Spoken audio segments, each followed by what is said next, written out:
All right, and we're live. Hi, and welcome everybody to yet another episode of the Nordic Growth Podcast. So this is my new podcast. I did one for 10 plus years with another colleague. I'm doing this solo. Actually, not solo. I'll have a lot of cool and interesting guests like Marcus today, where we're going to tackle challenges within sales, marketing, business development, growing your companies. Definitely talk about AI, automations, where we're heading, trends, etc., etc. So, Marcus, I'll let you introduce yourself if that's even needed. You're one of my go-to guys. Like, you're a speaker, I'm a speaker. You're a few levels up in terms of global speaking stuff, and you also have an agency in the US. So you're a big inspiration for me and my team, and I'm so happy that you're doing this. We're pretty aligned in communications, what we need to do to get clients, and we're going to focus today. We're probably going to do a few side tracks anyway, but we're going to focus on your newly released book, Endless Customers, which was for the date of this recording, which is April 22nd, released a couple of weeks ago, right? Or even last week. Yeah, I mean it's a pretty fresh release. And it's who doesn't want endless customers, right? So. Exactly, and specifically in the times we are now, it's so much easier to keep and grow your customers than to chase new ones, right? And this is what most organizations are missing out there. We're hunting for new ones. We're not taking care of the ones we have. So I'll give you like a couple of minutes, short intro. Who are you? Where are you coming from? And let's jump into the episode.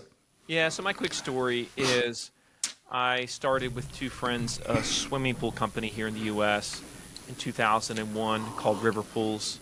We were fighting to grow the business and struggling, but we were making it. Then all of a sudden, the market collapses in 2008, 2009, and It was during that time that I thought I was going to have to file bankruptcy. I was going to lose my business, lose my home. Great thing about pain and suffering, though, is it forces us outside of our proverbial comfort zone. And we stretch ourselves, and so that's when I really started to learn about the changing buyer and how things. That was an amazing time because things like inbound marketing, content marketing were really brand new in a lot of ways. And so as I was studying this stuff, my interpretation was, Marcus, if you just obsess over your customers' questions, worries, fears, issues, concerns, and you're willing to address those online, especially on your website, you might save your business. And so I went to my business partners and I said, okay, we're going to become essentially the Wikipedia of pools. I mean, we are going to, if anybody has a question, we're going to have it on our site, the answer. We're going to be more aggressive at being honest and transparent with what people want to know about pools than anybody in the world. Make a long story short, within the next couple of years, we became the most trafficked swimming pool website in the world. Company took off. Eventually, we became a big, huge manufacturer of fiberglass pools here in the U.S., and a franchise of fiberglass pools in the U.S. And during this journey, I started to write about what I was doing because I thought, man, everybody should know about this. And from that, I started having people say, can you share that story at my event, or can you teach my company how to do that? Which led to a coaching company called Impact today, which helps organizations do this system. The first book came out in 2017. It was called They Ask You Answer. It did very, very well. In fact, I've been to the Nordics quite a bit speaking about this. I've been to Stockholm. I've been, to Oslo a few times. So it's been always great, challenging, my Scandinavian friends on this. I love the title, by the way. It's so transparent, so easy to understand, but people don't do it. But let's get back to that. Yeah, but I love it. Yeah. Sorry, go on. Yeah. So They Ask You Answer came out in 2017. It came back out again 2020.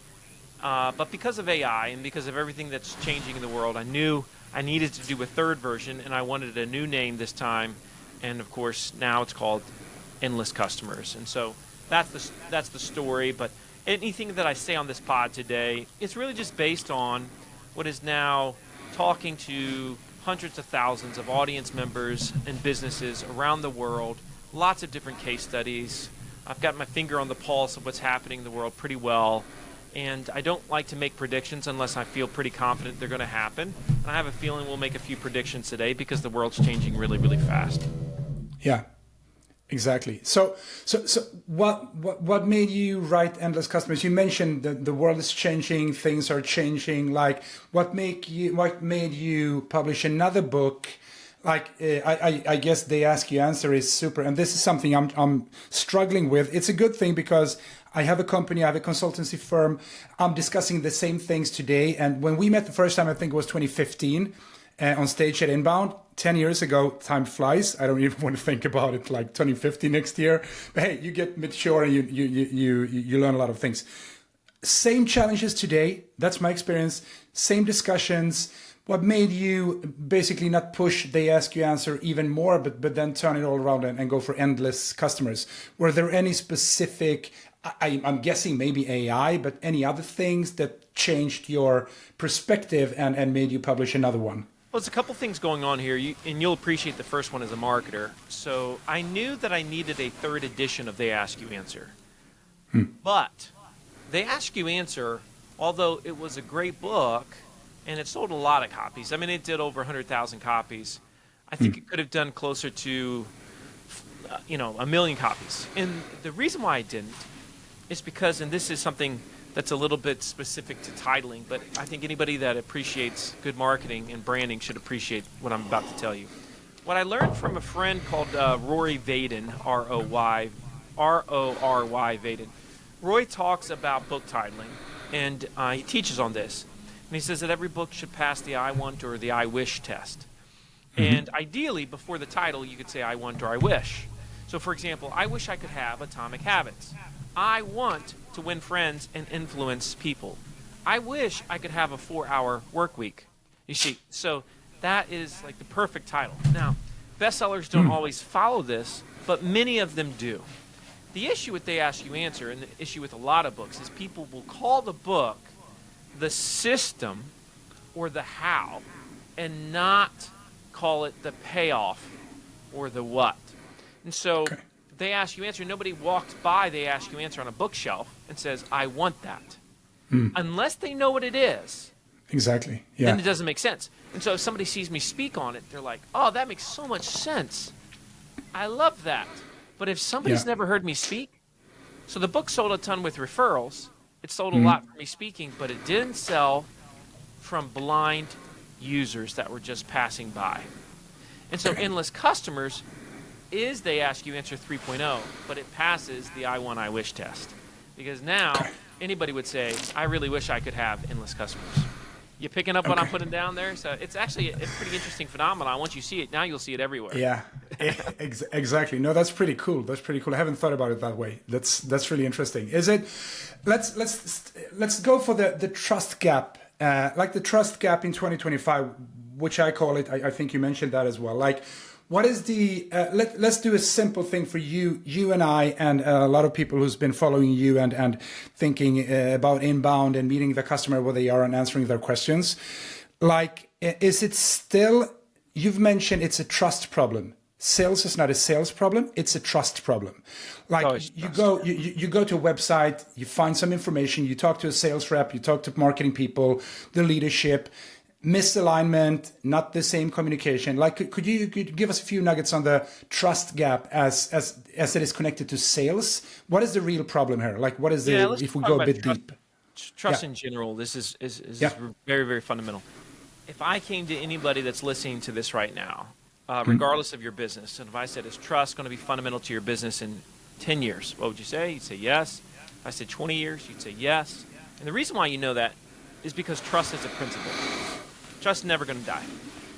And all businesses are in the battle of gaining more trust. That's the one thing I'm certain we have in common as a business. Even though businesses love to say how different they are, and they think they're very special, what every really business boils down to is, can you engender more trust? Can you create more trust in the marketplace than your competitors?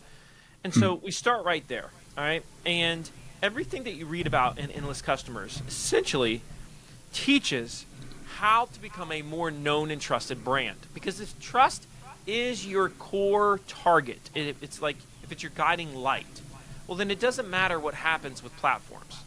Platforms like Google are going to come and go. And I say this in the book, Google as we know it, Google search as we know it, it's not going to exist in 5 years, y'all.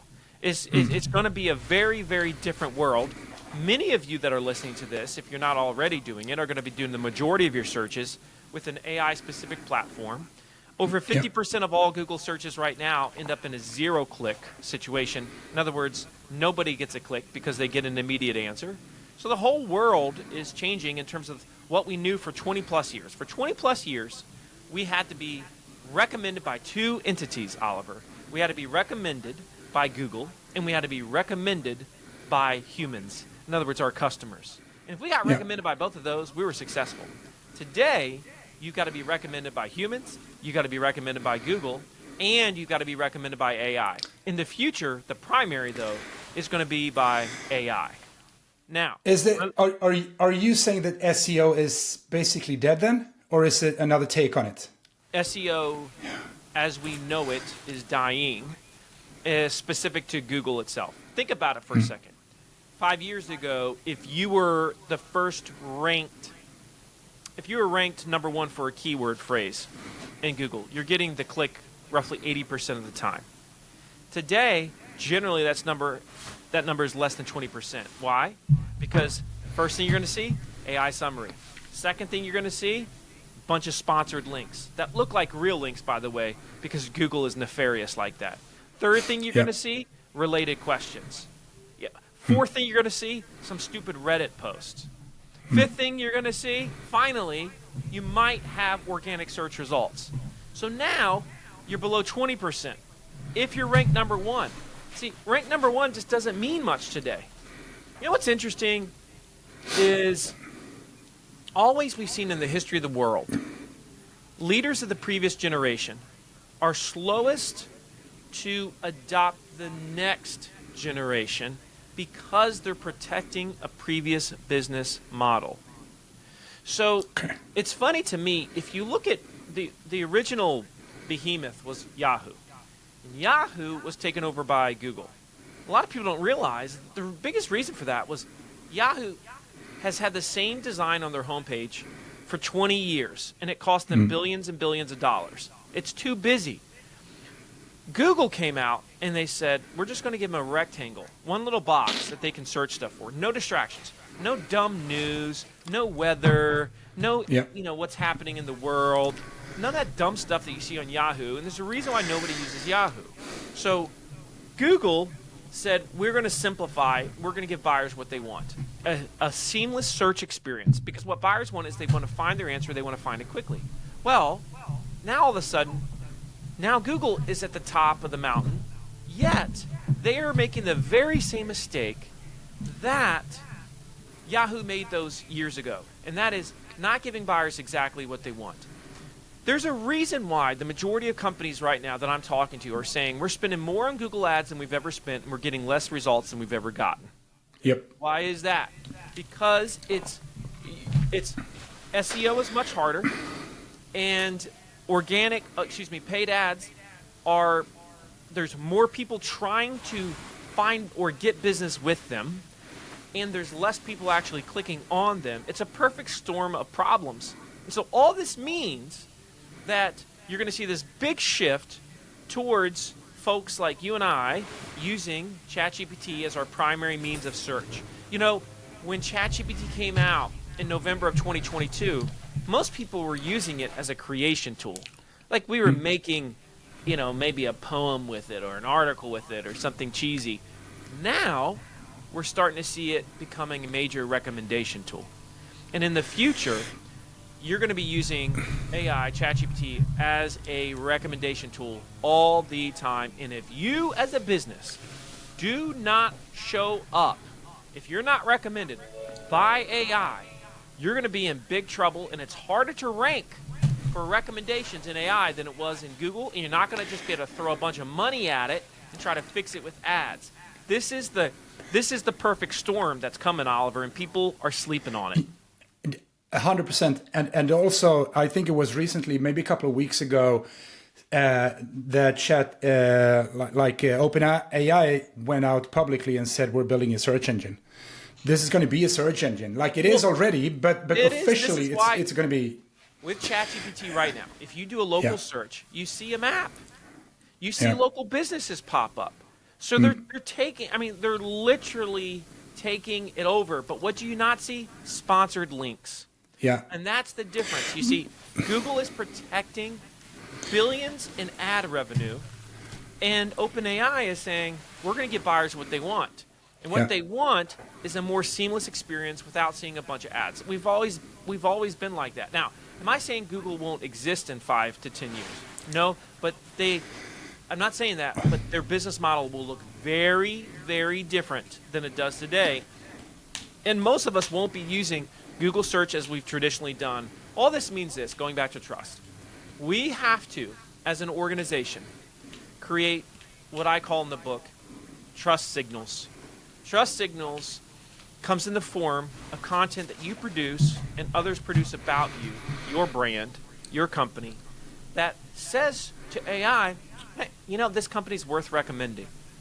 That is going to be a core part of your business and your strategy going forward. If you are not very available online, if you don't have much content about you, created by you or by others, you're not going to get recommended very much. That's going to be a problem, and people are going to be in trouble, and this is the part that they're sleeping on.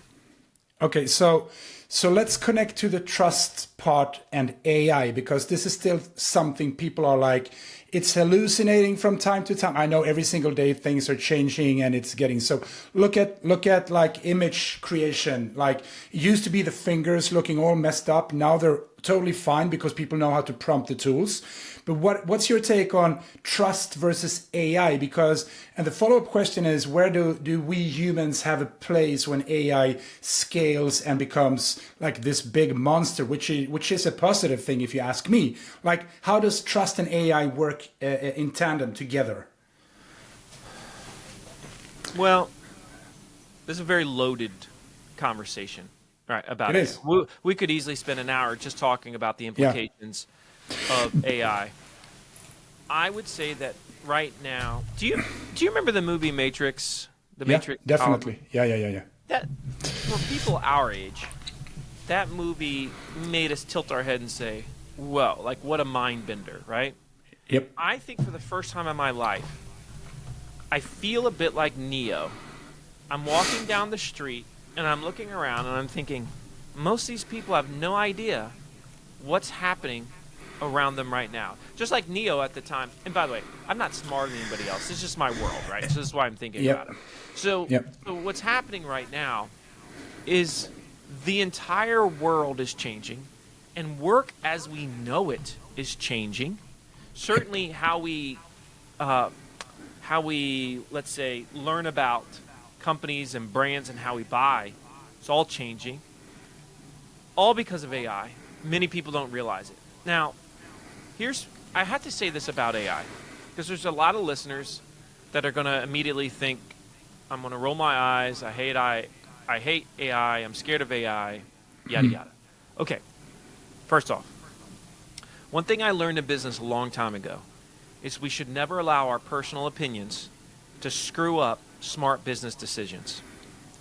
The marketplace doesn't care about our opinions on AI, nor does the market. So it's going to move without us. The question is, are we going to get in the sandbox and learn how to use the thing, become more efficient, become dramatically faster, become what feels like superhuman if you're using AI the right way? I'm sure you have felt that at times, Oliver, in terms of your productivity. Definitely. Right? Yeah, definitely. Versus those that do not. Now, does AI hallucinate? Sometimes, yes, but that's becoming less by the day. See, a lot of people judge AI, and they form their judgments, and they end up looking stupid later. Whenever there's resistance, there's 4 stages to resistance of technology, but also really of almost anything, but especially technology. And let me tell you the 4 stages. Every one of your listeners is in one of these first 3 stages. First stage is they ignore the technology. The second stage is they laugh at the technology. The third stage is they fight the technology. And the 4th stage is they lose to the technology. That's how it works. So if you look at it, there's still a portion of people right now that are ignoring the technology. Just like, yeah, I've heard of ChatGPT, but I don't know what it is. There's another group that are using it slightly, and they say, oh, the fingers don't look right. Oh, Exactly, yeah. it's not perfect. Oh, it hallucinated this. That wasn't true. This sucks. Well, that is a really, really naive, like myopic, short-sighted view, because every time you use AI, that's the worst AI you'll ever see again. Every single day, it's the worst it'll ever be, ever again. And so the idea, it's no different than, like, if you look at what we could do on Windows 95 versus what you can do today. I mean, it's night and day, man. But when Windows 95 came out, we thought, this is incredible. This is unbelievable.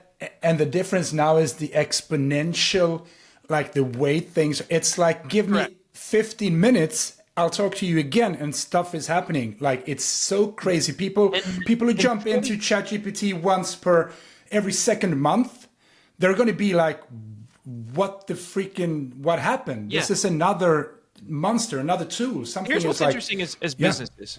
For 20 years, we could basically do sales and marketing the same way. For 20 years, Oliver. It didn't really change. We had people, we had Google, we had paid ads, we had traditional, search. Now, all that has been flipped on its head, people. And so we can either sit there and say, I don't like it, I don't like the future, I don't like where this is going. And I always tell folks, listen, control what you can control. What's within your circle of influence? So there's a circle around you that you can influence, and then there's another circle that you cannot, because it's beyond your circle. You can influence you individually, your family, some of your friends, and certainly your business. That's what you should be focused on. And that's what we can control right now. And there's no question that if you use AI the right way, then it's extraordinary. And it will change your life. And it will change your business. And so it will get to the point where people will trust AI more than they trust humans. That's coming. They'll trust AI more than they trust humans. And the breakthroughs that we're going to see through AI is stunning and extraordinary. Now, will it affect people's jobs? Yes. That's why you're going to see stage 3 fight. Some people are already starting to see it affect their job and their job security, their identity. That's why you're seeing fight. That comes as soon as you feel threatened. That's when fight occurs. Definitely. Let me get back to, like, one of your main things during your career. Probably the main thing has been content, communication, making it easy for people to find and understand things in a simplified way, like less friction, easy for the customer, right?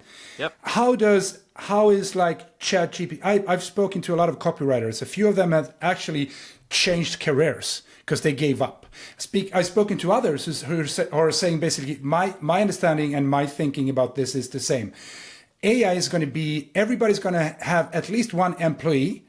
It's going to be employed by me as a person, and I'm going to use this tool, this entity to do better work. That's the way I'm seeing it. But then we have the other ones who are saying, like, AI content production is going to be totally done by AI. You can do tonality. You can make it say anything. You can do research, whatever it's going to. I'm not going to be needed anymore. What's your take on content production? Because this is like tone of voice. This is the company's brand. How is this impacting? Do we still need creative copywriters, like strategists? And if so, in which way? Yeah, I think there's no question that there's going to be job loss, job displacement, and new jobs that come from this. I think at first it's going to feel like we're losing a lot more than we're gaining. I think eventually it will lead to a place of abundance. I think the people that just give up are being a bit short-sighted. What I mean by that is you can dramatically enhance your skills regardless of what you do with AI. And so you shouldn't just look at AI and say, oh, geez, it can do what I do. Now I'm in big trouble. Now you can say, okay, well, if it can do what I can do, well, what can AI plus me do together? How could I push the creative envelope? How could I just show things and do things that have never been done before? That is the goal. That's what you should be thinking about. That's where your headspace should be. I can tell you what won't help you though is complaining about it. Everybody's sitting there saying, I think the whole thing is bad, or I think that the fact that it was trained using authors' books is terrible. And I'm just like, yeah, it was trained on. I know for a fact that Meta's AI was trained on 3 of my books. I have no problem with it whatsoever. No. And I want my ideas to spread. And anybody could, all as it is, use my books to teach someone else stuff. So the fact that so many authors are going crazy about this, I just can't really relate to personally.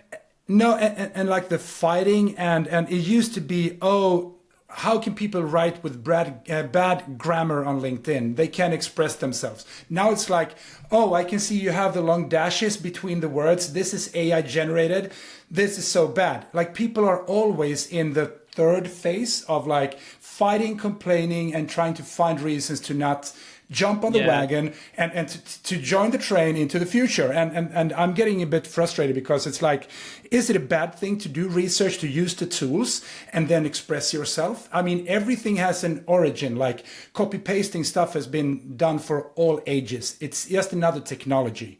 Like, most people have no concept of what it was like when electricity came into the world. How many fought against electricity? They had to have lots of education on it because a lot of people thought it was evil and it was of the devil and it was going to ruin society and all these things, right? And again, we're seeing that again. But fourth stage always occurs, and so for those that are completely fighting against it, they are going to be shouting against the wind in time, and it's not going to be productive. Once again, it's like, don't allow your personal opinion to prevent you from experiencing success and the benefits that are coming with this technology. And by the way, beggars can't be choosers. We can't sit there and say, well, I don't want AI to take my job, but I would love for it to solve and cure cancer. It doesn't work like that. You have to take the good with the bad. And let me tell you, the cure for cancer is already out there. We just have had millions at this point of like hundreds of thousands of studies on it. And the data is dispersed. The only thing that's going to bring that data together and put it together and solve the problem, just like they've done now with protein DNA, is with AI. And AI is going to be the answer to all these things that have to do with health and longevity. And those that are saying that's not true, they're ignorant. They don't know that. So this is the thing that your business. You have to be in the sandbox, and as a leader of your company, you've got to say, I'm going to be very, very AI aware. I'm going to use it every day. I'm going to make sure my team is using it. It's part of the job description to find out how to multiply their output with AI. And if they refuse to use it, they're probably not going to be a good fit for your team long term. 100% totally agree with that. Let's get a bit more tactical. I know the listeners are gonna as you said, we've talked AI for half an hour now. We could do 3 hours. Yeah, easy 3 hours. Let's move up a few notches and have a look at, like, it used to be sales and marketing teams, leadership, challenges with, let's call it MQLs, SQLs, like qualified leads, like the tracking and the metrics. Then came the podcast, the communities where people met outside of what's trackable, referrals, like word of mouth, everything. If I'm a business leader today, I have a marketing team, I have a sales team, I might be a small business owner as well, maybe team of 15 people, whatever, or a large company. Do you have any tactics, like there is no one way to do it, this is the way you scale your company, goes for every single company, but do you have any tactical things like, this is where you need to start where you're at? If you used to do sales and marketing 20 years ago, 10 years ago, 3 years ago, this is what you need to do today, and this is the path you need to move against. Well, let's shift to what's in the book. All right, so in the book there's these what's called the 4 pillars of a known and trusted brand, and the whole system of endless customers is built around these 4 pillars. These 4 pillars on the surface, they sound very basic, but once you understand them, they really can profoundly change your business, certainly your sales and marketing strategy. So let's discuss each pillar, and then I'll give some examples of each as we go. Is that cool with you, Oliver? Perfect. Yes. So the first pillar of a known and trusted brand is you have to be willing, number one, to say what others are not willing to say online. So if you're listening to this right now, I would ask you, what are you saying online via your website, social, YouTube, that others in your space are not currently saying, are not currently talking about? And in the book, and this is true what they ask you answer, and it's as true today, this hasn't changed. There's basically 5 subjects that buyers want to know about that businesses don't want to talk about online. And it's a real weird dichotomy. Again, buyers want to know it, businesses don't want to talk about it. And they ask you answer and continually endless customers. This is called the Big 5. The 5 subjects that all buyers want to know that businesses tend to ignore. And here's the 5. Number 1, how much does it cost? Or just general cost questions. Number 2, problems/fears/objections. All right? So in other words, when people are serious about buying something, they get very fearful of what could go wrong. And so that's number 2, problems, we'll call it. You got cost, you got problems. Number 3, comparisons. People love to compare stuff online. We're constantly comparing this versus that online. Number 4, reviews. The thing about reviews is we don't just want the good reviews, we want the good, the bad, and the ugly reviews. We want to see who's it for, who's it not for. Finally, number 5 is best. Best, most, top, anything that allows us to kind of stack stuff up against itself and rank them out. So cost, problems, comparisons, reviews, and best. Now, those are, like, that is how buyers search. That's what they want to know with Google. That's what they want to know with AI. That's what they're researching. Most businesses don't want to talk about those things. Your job as a business is to aggressively address them, each of them, online, on your website, on YouTube, on social media. And of course, the biggest sticking point is cost and price. Everybody, to this day, Oliver, and I've been teaching this since, I feel like since the beginning of time, and it still hasn't advanced very far. Because if I said to any of your listeners, when you're on a website and you're looking for cost and price information and you cannot find it, how do you feel? They'd say, I'm super frustrated. I'd say, well, do you stay on that website looking? You're like, no. If I said, do you call that company and ask what the price is? You're like, no. What do? You keep looking until someone's willing to give you the answer online. That's how we do it. And what's fascinating is that's how we all behave. But yet, if I ask most people that are listening to this right now, do you talk a lot about cost and price on your website? They would say no. And then I would say why? And they would give 3 main reasons. The first biggest reason why people don't talk about it is they say, well, every job is different. It depends. This is the biggest misnomer because talking about price online doesn't mean you give an exact price. It means you satiate their appetite, which is the question roughly, how much is this going to cost me? They want a general estimate. They want to feel so that they know whether or not they're in the game. And the reason why you want to give the price as a vendor or partner is you want to disqualify the ones who are not able to pay, who don't want to pay, who don't see the value. It could be 5,000, it could be 50,000, somewhere in between. So you can qualify by doing that, and you can answer the questions and minimize frustration. Yeah, everybody wins because a lot of people don't understand value. And so when you look at this first one, well, every job is different, it depends. In the book, I talk about the perfect pricing page. And there's a list of about 15 items that if you discuss this on your website, it makes you just so much more trusted. AI is going to reference you. I mean, there's just all these wonderful benefits to it. Your prospects are going to love you. But the first major 5 elements of a great pricing page or pricing video are, number 1, what drives cost up for that service or product? Like, what are the factors? Number 2, what drives cost down for that service or product? Number 3, why are some companies more expensive than others, which is different than 1 and 2?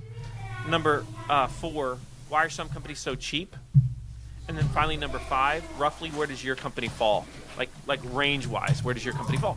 So just doing that, now you've explained value to the marketplace. You've explained what drives cost up and down. You've explained why it depends. You've explained value. And if you don't explain value, somebody else will. And the problem is, oftentimes people are ignorant when they're buying stuff. They don't know the difference in value, and they end up choosing the cheapest thing because they don't know any better, because nobody taught them, because everybody was too busy saying we can't talk about that online. It's ridiculous. The Totally second agree. reason why companies don't talk about cost and price is they say, well, if we're more expensive, we might scare them away. Also not true. What scares people away online isn't when they're educated about why something costs more. It's when they can't find what they're looking for. That's much more scary. Ignorance is very scary online. We don't like it at all. And number three, third reason, we say, well, I don't want my competitors to see my pricing. Your competitors, first of all, aren't dumb. You know what they charge roughly. They know what you charge roughly. So everybody knows what everybody else charges. And besides that, when was the last time your competitors paid your bills? They don't. So stop making decisions on whether or not your competitors are doing something. Focus more on what the buyer wants. And to add to this, our products are so complex, we can't give you a price estimate. My take on that is make them simpler. Make it easier to understand. If they're so complex, you can't price them. It's too complex for the client to understand what they're actually buying. Yeah. Whenever anybody says that, I'm like, that's actually not true at all, because you give prices all the time. They're like, yeah, well, we ask them questions. Okay, what are the questions you ask? All right, and how did the answer affect the final result? Oh, it affects it like this and this. You just wrote the article. Good job, thanks. You just did the video right there. You just explained it. So this idea that it's too complex, to your point, either you need to simplify or you're just not understanding it. I've never had an industry, ever, and I've worked with hundreds and hundreds at this point, that couldn't discuss cost and price online. So the big five is the whole key to saying what others aren't willing to say online. That's the first pillar, and it's so powerful. You need to read it in the book. I talk all about how to do this, the results, and how to not back yourself in the corner. Last thing I'll say about this, remember, when you discuss pricing online, you don't give your exact price. But you do teach the market about pricing for that thing you sell. And by so doing, you win the trust and you get the lead. And that's the name of the game when it comes to sales and marketing. Now, the second pillar is show with video what others aren't willing to show. So I'd ask your listeners right now, Oliver, are you showing online anything that the majority of your competitors aren't willing to show? Well, if not, once again, you're missing a significant opportunity. Now, I give different systems of how you can do this in the book. One of them is called the Selling 7, and they're the 7 types of videos that get the best results for sales teams. And so let me just give you one really simple example from the Selling 7 that you'll find in the book. You got the big 5, and then you got the Selling 7, right? So the Selling 7 types of videos that get the biggest results from a sales perspective. Well, one type of video that you can do is a landing page video for your website. Now, whenever you have a landing page, that means essentially there's a form that somebody can fill out. And you want them to fill out that form. The problem is people are hesitant to fill out forms. Why? 4 major fears. Number 1, are you going to call me to death if I fill out this form? Number 2, are you going to email me to death if I fill out this form? Number 3, what's going to happen if I fill out this form? Number 4, what's going to happen with my information if I fill out this form? So those are the 4 major fears. So what you want to do is you want to create a video. You put it next to that landing page form. The title of the video is see exactly what will happen if you fill out this form. And then you literally create a video that says something like this. So you're sitting there right now and you're saying to yourself, should I fill out this form? Like, what's going to happen? Are you going to spam me to death? Relax, relax. I'm going to explain that to you right now. That's it. Now here's what we found. When you do that, conversion rates for that form, generally 80% lift. In other words, they almost double. They almost double simply because you address the fundamental concerns they have. That's an example of showing what others aren't willing to show. Another example of showing what others aren't willing to show. Getting back to the cost and pricing, you create a video that shows very explicitly, what defines value. What's the difference between high quality, low quality? Most don't show that well. But if you show that well, man, that's a powerful sales driver right there. So that's an example of how you would do that with a cost price video. All right, that's the second pillar. Third pillar, this is my favorite, sell in ways others aren't willing to sell. All right? So there's a stat that I want to share with you, Oliver. It's a game changer, and that is 75% of all buyers say they would prefer to have a seller-free sales experience. So this doesn't mean we hate salespeople. It just means that we don't want to talk to salespeople until we're good and ready. So how do we take advantage of this? Well, buyers want control. They want to feel like they're in charge of their buyer's journey. They don't want to feel like they're being led through some sales process. Well, how do we adjust to that? Through self-service. Self-service is a major section of the book. found within the sell in ways that others aren't willing to sell section. And there's 5 types of self-service tools.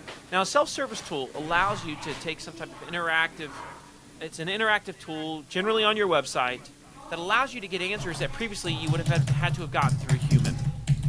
So let me give you an example of the most popular self-service tool, and this should not be as a surprise to anyone, but this is especially prolific for service-based businesses, and that is self-pricing tools, also known as an estimator. Now, I've got a ton of data on this because I actually started a software company that allows organizations to quickly and easily build pricing estimators for their website. And what we see is typically if you have a pricing estimator tool on your site, you're going to generate 300% more leads immediately the day it goes massive. up, which is nuts. If you're getting 5 leads a week from your site, you'll start getting 15. Now, my tool is called Price Guide, and I have hundreds of customers around the world. Just to give you an idea of the impact of this tool, and hopefully people can appreciate this. I know you'll get it, Oliver. Yeah. For most SaaS products, your monthly turnover rate, people that stop using it, is 3 to 5%. Okay, 3 to 5%. Our monthly turnover rate is 0.6%, less than 1%, 0.6. Why? Because when people add this to their website, they immediately generate 300% more leads, and they become addicted to the leads, and they're like, this is the greatest thing ever. And it doesn't cost almost any money at all. For example, Price Guide costs about $200 a year USD. So it's very little, and the way that it works is, let's say that you're, pick any service-based business, Oliver, just pick one. Consultancy. So let's say you're a consultant, and so you might put an estimator on there that would say, how much does it cost to work with a HubSpot consultant? So you might make it generic, or it might be, how much does it cost to work with us here at Struck Sales as your HubSpot consultant? And then if somebody asked you that in real life, there'd be a series of questions that you would ask them that would indicate to you roughly what range they would be in. So those same questions appear within your estimator, and you put them in the estimator, and each answer has its own essentially corresponding price range, or impacts the price range in a particular way based on how you've preset it. And then at the end of this, they get a general range for, okay, so based on what you said, if you're looking for HubSpot help and you need help onboarding, you want ongoing support, you want this, you want that, it looks to be that you're roughly going to spend whatever, $3,500 a month. I'm just throwing out a number out there, right? Right? And the person's like, wow, or you might give a range, $3,500 to $5,000 a month. Now all of a sudden, you've gotten the lead as the business. They've gotten a general answer, which they really love. Everybody wins. So pricing estimators are going to be table stakes for most service-based businesses in the future. I bet you within 5 years, 90% of businesses, service-based businesses, have pricing estimators on their website because it'll just be expected. It's just going to be normal. Hopefully, though, I've been bouncing my head against the wall with clients for too many years in just communicating price ranges on the website, and I get the same thing as you do as well. So let's hope. What happens is one person does it, and then the dominoes start to fall, right? And that's all it takes is one rule breaker, and the rule breaker becomes the rule maker, and everybody else becomes the rule follower. The sad thing for a lot of your listeners is they're going to be last on this. And, I'll go ahead and I'll pick on my Scandinavian friends because I love them. And that is they tend to be way, way, way too conservative when it comes to sales and marketing best practices. And listen, I'm not any smarter because I'm from America. I look at this from a worldwide view, and pretty much every buyer in the world thinks about things the same way. They're getting less trustful. They're less patient. They want their answers. They want them now.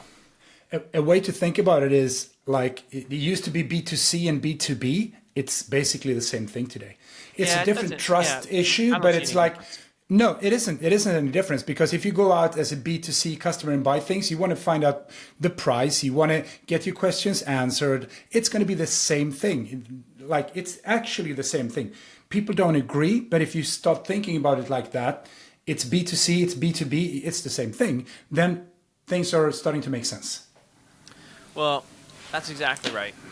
And I know people hear this and they're like, there's no way I could have an estimator on my website. Well, first, I want you to get the book. I want you to read Endless Customers. I think you quickly would start to see, gosh, I'm selling myself short, and I don't have to put myself in a corner. That's the problem. You're thinking you're going to put yourself in a corner. Remember, as soon as somebody knows they want to buy something, they need to spend money on something. The first question they have is roughly, how much does this cost? That's the first question of the buyer's journey. The last question of the buyer's journey, before they're a customer, is exactly how much does this cost? So they're the same two questions on each end. One starts with roughly, the final one ends with or starts with exactly. And also, since we've done it for quite some time, since we put pricing on our website, a few different options, I know that if somebody books a meeting with us, fills out a form and schedules a consultation call or whatever, they've had a look at the website, they know the price range, and they still commit to a call. That's a totally different thing than when somebody jumps in, like walks into the store and says, hey, I have $500. It's going to be 50,000. Wow, that's not going to work. I wasted my sales focused time. I've wasted my company's time. It's going to be so very inefficient. So if you actually have one left, those were three, right? You have the fourth pillar. The fourth pillar is be more human than others in your space are willing to be. And that really means you can't, and again, I know this is tough for a lot of Swedes, but you can't hide behind the camera anymore. People buy from those they know, like, and trust. And I know traditionally, when it comes to the Nordics, the culture is don't put yourself out there too much. And I appreciate that, you know. I have taught a lot of video sessions in the Nordics to different companies, to some really big companies there. I understand culturally how it is. Now, the rising generation is not like that, but the previous generation was. So this is one of those things where if you're listening to this, just remember, you want to know who you're buying from. You appreciate it when you can meet the owner through video. You can learn about him or her through video, and they're talking to you. And personal brands are much bigger than business brands. So it's your job as the CEO to build your personal brand. And as you do that, your company will benefit dramatically. And I can't emphasize enough the fact that I've been doing videos online. It might be that I'm half Spanish, so I'm kind of putting myself out there more than Swedes. I still have the Swedish part as well, but it's generating stuff. It took a couple of years, but we're out there. There is a brand out there. I am a brand for the company. The company is a brand. It's totally agree with what you're saying.